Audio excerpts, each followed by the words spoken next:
듣고 싶지 않은 말도 있어요. 사랑, 감사, 칭찬의 말, 존경의 말, 이런 말들은 우리가 듣고 싶은 말들일 겁니다.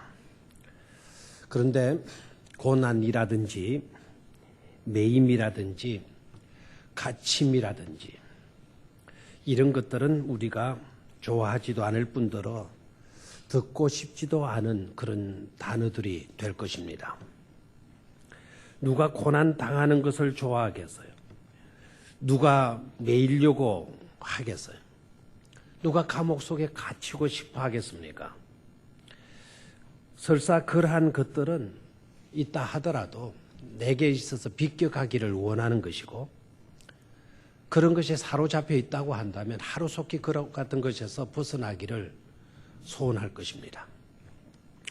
설교를 할 때에도 고난에서 매임 같은 것에서 여러분들 어수속히 해방되기를 원합니다.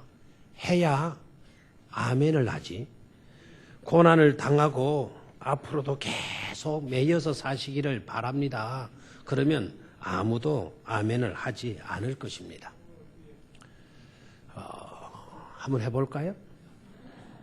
하나님의 사랑 속에서 늘 번성하시고 축복된 삶을 사시기를 축원합니다. 계속 고난 받으시고 병에 찌달려 살고 감옥 속에 갇혀서 사시기를 축원합니다. 얼빠진 사람이 있어가지고 아멘 할 줄 알았는데, 그런데 얼빠진 한 분이 있어요. 참 그분 이상해요. 고난을 오히려 유익으로 여깁니다. 갇히는 것도 내게 유익하다라고 간증을 하고 있어요. 이상하잖아요. 고난 당하는 것이 뭐가 그렇게 대단하고 간증거리가 되어지길래 그걸 간증하고 있단 말입니까? 그래서 이분은 별명이 여러 가지 따라붙어요. 하도 유명하다 보니까 여러 이름들이 따라붙는데, 고난의 사도라고도 하고 고난의 정인이라고도 합니다. 그만큼, 그렇게 불려질 만큼 그분은 복음을 위해서 핍박도 많이 받았고 고난도 너무나도 많이 받았습니다. 한 번 감옥에 갔다 와도 전과자가 되는데 이분은 감방 생활을 수차례 했습니다. 우리는 한 끼만 굶어도 못 살겠다 그러는데 이분은 굶기도 죽 먹듯이 했습니다. 그리고 매도 수없이 맞았고 인신 공격도 당했고 중상, 모략도 수없이 당했습니다. 그리고 수차례 죽음의 위기에 처할 때도 있었습니다. 이 정도 고난받고 이 정도 고생을 했다면 그에게 있어서는 이 고난이라고 하는 거, 이 매임이라고 하는 거, 핍박이라고 하는 거, 이런 것들은 몸서려쳐지는 그와 같은 것이 될 겁니다. 그리고 지긋지긋한 그와 같은 것들로 여겨질 수밖에 없었을 것입니다. 누군가가 고난이라고 하는 고자만 나오도 소름을 끼치게 될 것이고 더 이상 그와 같은 말은 듣고 싶지도 않았을 것입니다. 그런데도 불구하고 이분은 고난에 대해서 이야기를 합니다. 그것도 고난에 지긋지긋한 몸서리 치지는 것을 이야기하고 있는 것이 아니라 고난이 가드자 주는 유익, 고난이 오히려 내게는 축복이 됩니다라고 간증을 하고 있습니다. 그래서 고난을 부정적으로 보지 말았으면 좋겠다. 그리고 고난과 핍박을 당하는 일이 있게 되면 그걸 피하거나 외면하지 말았으면 좋겠다. 라고 자기가 안고 있는 성도들에게 그렇게 권면도 하고 설교도 하고 있습니다. 참으로 이상하지 않아요? 여러분들 고난 당하는 것을 꼭 부정적으로 여러분 그렇게 보지 마십시오. 고난 당할 때에 그 고난을 회피하려고도 하지 마십시오.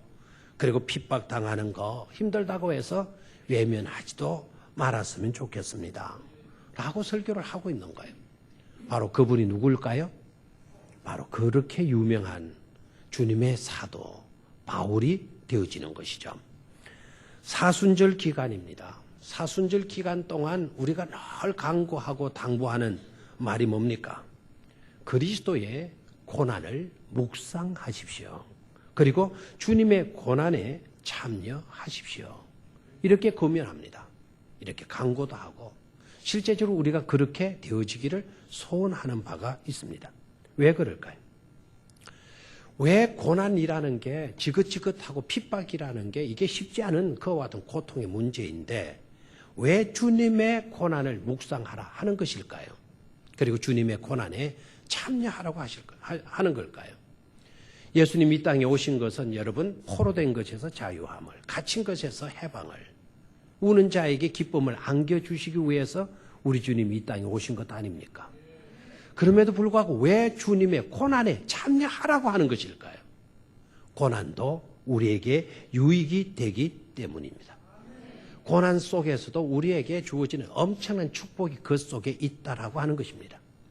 십자가의 고난을 묵상하라고 하는 이유는 그 십자가의 고난 속으로 들어가면 깊이 들어가면 하나의 광맥을 만나게 돼요. 어떤 광맥이냐? 두 가지로 설명할 수 있어요. 하나는 금맥, 금이 묻혀있는 그 맥을 발견하게 되는 거예요. 금을 싫어하는 사람이 있다고 한다면 다이아몬드를 하십시오. 다이아몬드 맥을 발견하게 되는 거예요. 어느 속으로 깊이 들어가면 주님의 십자가의 고난 속으로 깊이 들어가면 주님이 당하신 십자가의 그 고난을 우리가 추적해서 들어가면 십자가의 주님의 고난에 참여하게 되면 우리가 만나는 게 있다. 광맥을 만난다. 금맥을 만나든지 다이아몬드 맥을 만나든지 광맥을 만난다라는 거예요. 그 금맥은 뭐며 다이아몬드 맥은 뭘까요? 주님의 십자가의 고난 속으로 깊이 들어가면 하나님의 구속적 사역을 발견하게 될 줄로 믿습니다. 주님의 고난으로 인하여서 저와 여러분들이 죄 가운데서 구원받는 구원의 광맥을 우리가 발견할 수 있는 거예요. 여러분 천하를 다 얻은들 무슨 소용이 있습니까? 내 영혼이 구원받지 못하고 지옥으로 떨어지는 것이라고 한다면 무슨 유익이 되겠습니까? 놀라운 것은 그 구원의 강맥을 주님의 십자가의 고난 속으로 깊이 추적해 들어가게 되니까 만나게 되더라는 것이죠. 또한 주님의 십자가의 고난 속으로 깊이 주님의 고난 속으로 우리가 깊이 따라 들어가 보니까 또 하나의 광맥을 만나게 되는데 그 광맥을 다이아몬드 광맥 이렇게 말해도 돼요. 그 고난 속으로 깊이 들어가 보니까 하나님이 그토록 우리를 사랑하시는 하나님의 사랑을 만날 수가 있게 되는 것입니다. 주님이 왜 고난을 당하셨나요? 왜 십자가를 지셨나요? 왜 고초를 당하셨나요? 저와 여러분들을 그토록 사랑하셨기 때문인 줄 믿습니다. 그래서 우리가 고난의 문제, 핍박의 문제, 때로는 구속당하고 감금되어지는 그와 같은 문제 속에서도 뭐가 있다? 유익이 있다.